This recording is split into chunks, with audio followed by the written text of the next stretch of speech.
Hello dear students, welcome once again to the online video lectures. This video is for standard 8. The subject is social science and we'll continue our lesson. Today we'll start the Khilafat movement. So let us read it once.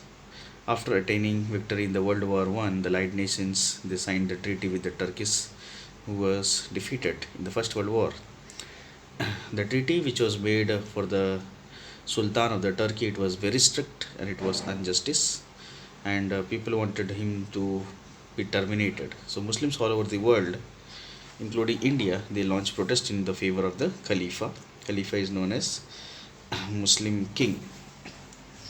The movement in India was known as Khilafat movement because it was related to Khalifa. The main leaders were Maulana Shaukat Ali and Maulana Abdul Ali.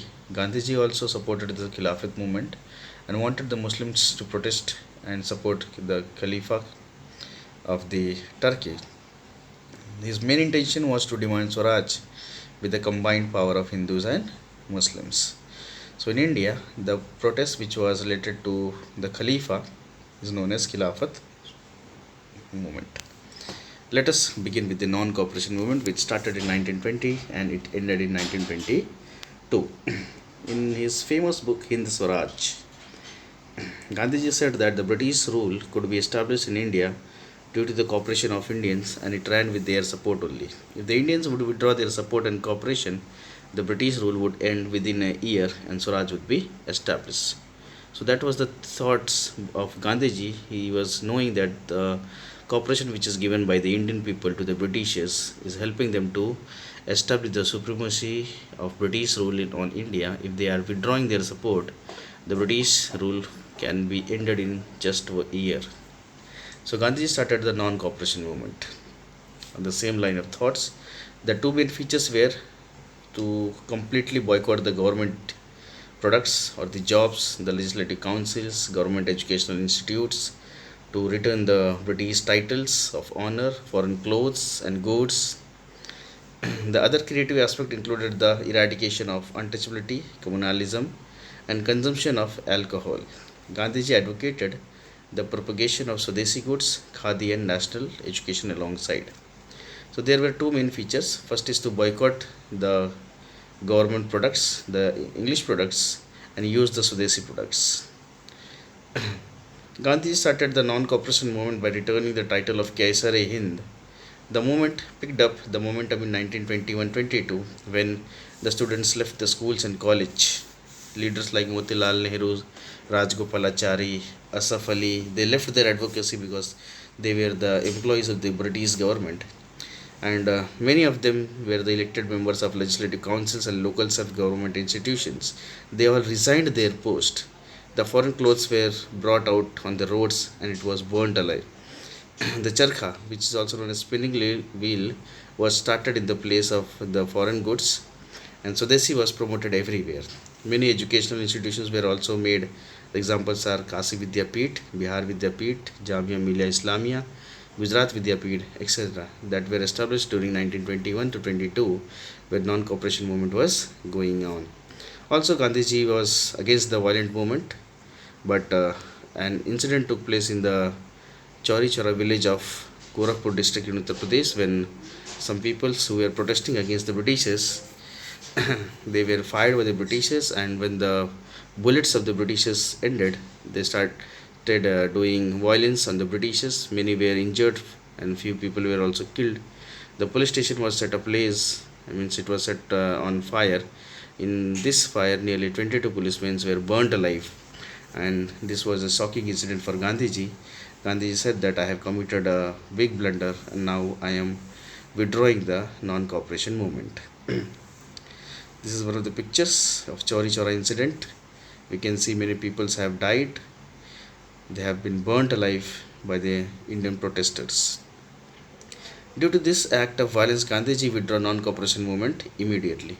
So after calling of non-cooperation movement, Gandhiji focused on constructive activities in the remote rural areas. The Gandhiji was knowing that if I can promote the person who are living in the rural areas, we can bring the condition of poor peoples on above poverty line and they can live a very respectful life. So the social reforms propagated in the middle of the 20th century gave help to Gandhiji to earn more trust and faith of people.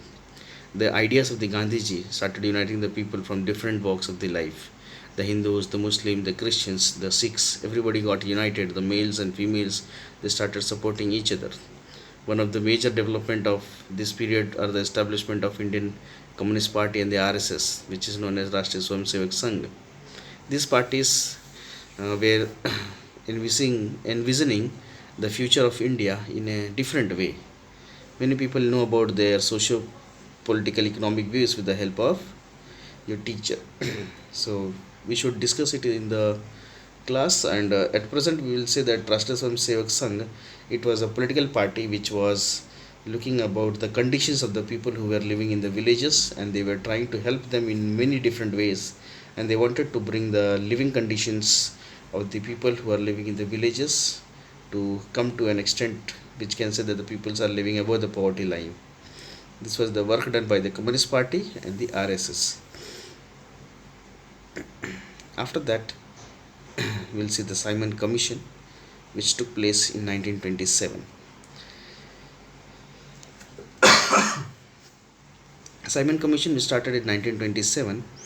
If we read this, the British government sent Simon Commission under the chairmanship of Sir Simon to investigate the progress of the governance scheme introduced under the Government of India Act 1919 and suggest new steps for reform.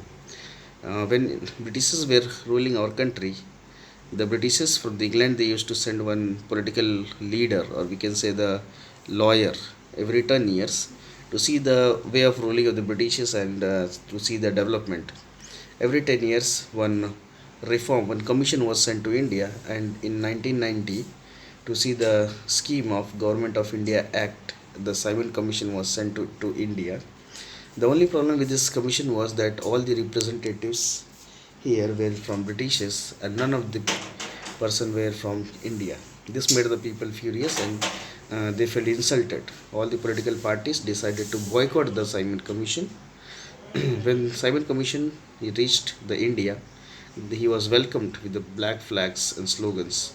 They shouted the mark of protest by giving the slogan of Simon Go Back. So this started in 1919 to protest the Simon Commission, which was sent to India by the British governors from England to check the ruling done by the Britishers in India and to suggest some reforms if required. So Simon Commission, being all the members of Britishers, there was none representative from India.